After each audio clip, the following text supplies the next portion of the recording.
Hi అండి, నమస్తే. Welcome back to Ramya recipes vlogs. ఈరోజు వీడియోలో గూడన్నం ఎలా ప్రిపేర్ చేసుకోవాలో చూపిస్తున్నానండి. నేను చాలా తక్కువ క్వాంటిటీ ప్రిపేర్ చేశానండి మీకు చూపించడం కోసం. అలాగే చేసుకోవడం కూడా చాలా ఈజీ. చాలా తక్కువ ఇంగ్రీడియంట్స్తో ప్రిపేర్ చేసుకోవచ్చు. మూడే ఇంగ్రీడియంట్స్ ఉంటే చాలు. ఇది వరలక్ష్మి వ్రతానికి చేసుకుంటారండి ఈ గూడన్నాన్ని.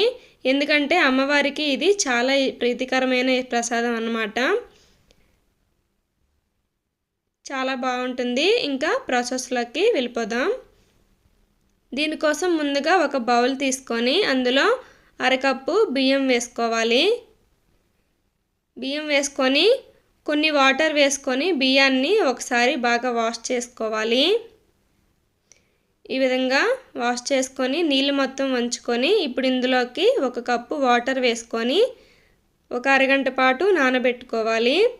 ఈలోపు బెల్లాన్ని తురుముకుందాం.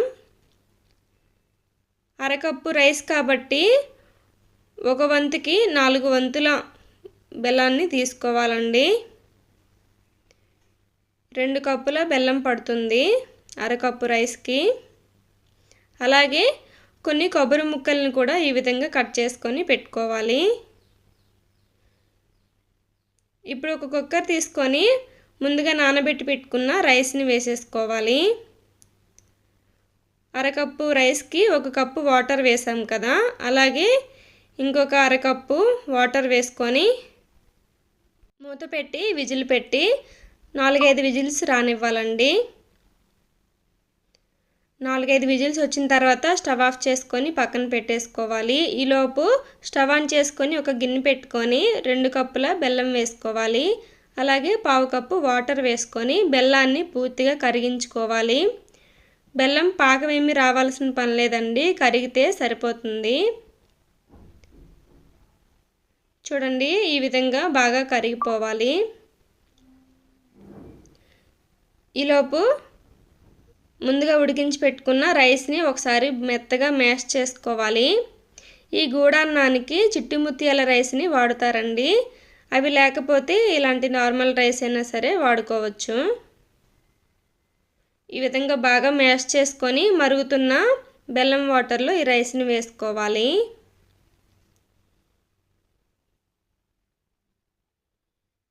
చూడండి, రైస్ మొత్తాన్ని వేసేసుకున్న తర్వాత కొంచెం దగ్గర పడేంత వరకు ఉడికించుకోవాలి మీడియం ఫ్లేమ్లో. ఇప్పుడు ఇది ఈ కలర్లో ఉంది, కానీ దగ్గర పడుతున్న కొలది ఇంకాస్త డార్క్ కన్సిస్టెన్సీ వస్తుందండి. ఈ గూడన్నం రెడీ అయ్యేసరికి ఈ మధ్యలో కలుపుతూ అరకప్పు నెయ్యిని వేసుకోవాలి. మధ్యలో అరకప్పు బియ్యం తీసుకున్నాం కాబట్టి అరకప్పు నెయ్యి పడుతుందండి. ఈ గూడన్నానికి ఈ నెయ్యి వల్లే టేస్ట్ వస్తుంది. మధ్యలో ఇలా వేసుకుంటూ కలుపుకుంటూ ప్రిపేర్ చేసుకోవాలి. అలాగే ఒక చిటికెడు పచ్చకర్పూరాన్ని వేసుకోవాలి. వేసుకొని బాగా కలుపుకోవాలి. ఇది రెడీ అయ్యే వరకు మధ్యలో నెయ్యి వేసుకుంటూ కలుపుకోవాలండి. అరకప్పు నెయ్యిలో కొంచెం నెయ్యి ఉంచుకొని మిగతాదంతా మధ్యలో వేసుకుంటూ ఉండాలి. చూడండి, ఈ కన్సిస్టెన్సీకి వచ్చింది. ఇంకాస్త దగ్గర పడాలి. చూడండి, ఈ కన్సిస్టెన్సీ వస్తే సరిపోతుంది. ఇప్పుడు స్టవ్ ఆఫ్ చేసుకొని ఒక చిన్న కళాయి పెట్టుకొని అందులో మిగిలిన నెయ్యి వేసుకోవాలి. మిగిలిన నెయ్యి వేసుకొని ఇందులో ముందుగా మనం కట్ చేసి పెట్టుకున్నాం కదా కొబ్బరి ముక్కలు, అలాగే బాదం పప్పు ముక్కల్ని కొంచెం వేస్తున్నానండి నేను. జీడిపప్పు ఉంటే జీడిపప్పే మొత్తం వేసుకుంటే సరిపోతుంది.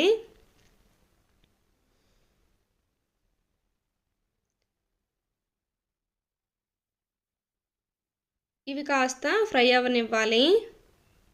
కొంచెం బ్రౌన్ కలర్లోకి వచ్చిన తర్వాత అందులో వేసుకొని కలిపేసుకోవడమే.